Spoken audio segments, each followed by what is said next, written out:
আসসালামু আলাইকুম ফ্রেন্ডস।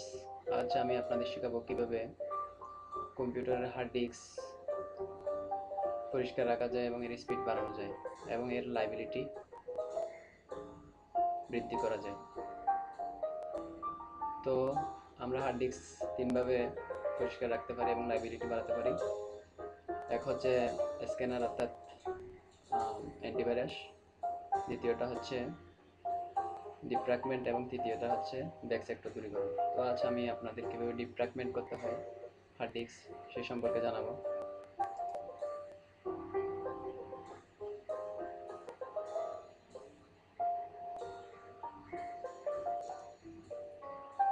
তো আমরা কম্পিউটারে অর্থাৎ কম্পিউটার আইকনটিতে ক্লিক করব, রাইট ক্লিক। এরপর এখানে তিনটি হার্ড ড্রাইভ অর্থাৎ হার্ড ডিস্ক ড্রাইভস আছে, local disk, new volume D, new volume E. তো আমরা যে কোনো একটাতে রাইট ক্লিক করব, দেন আমরা লেফট ক্লিক করে এর একদম প্রপার্টিস অর্থাৎ নিচের বাটনটিতে ক্লিক করব, রাইট ক্লিক করব। তো রাইট ক্লিক করলে নিউ ভলিউম ই এর প্রপার্টিস চলে আসবে। এখানে এর উপরের বাটনগুলোতে previous versions, quota, customise, general, tools, hardware, sharing, security, এই বাটনগুলো থেকে আমরা টুলস বাটনটিতে ক্লিক করব।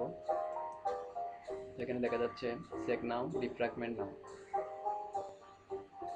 তো আমরা ডিফ্র্যাগমেন্ট এই অপশনটিতে অর্থাৎ এই বাটনটিতে রাইট ক্লিক করব। রাইট ক্লিক করলে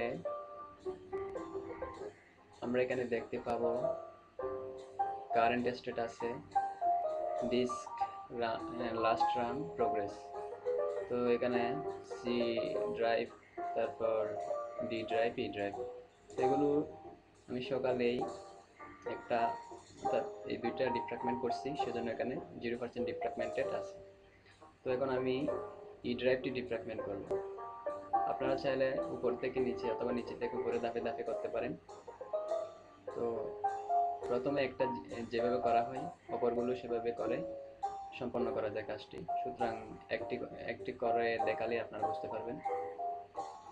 তো নিউ ভলিউম ইতে আমি রাইট ক্লিক করব। এরপর একদম নিচে কোনায় ডিফ্র্যাগমেন্ট ডিস্ক, এখানে ক্লিক করব।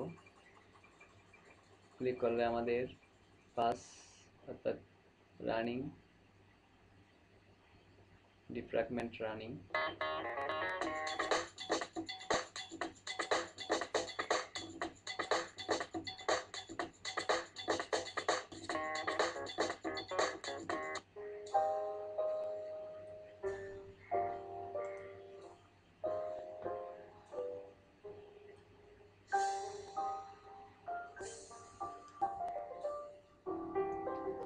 তো এভাবে 0% ফ্র্যাগমেন্টেড, এভাবে সবগুলো ডিস্ক ডিফ্র্যাগমেন্ট করা হলে এখানে ডেট উঠবে, লাস্ট রান অর্থাৎ কত কত আগে বা কতক্ষণ আগে বা কয়দিন আগে কত তারিখে এটা ডিফ্র্যাগমেন্ট করা হয়েছে সেটা উঠে যাবে।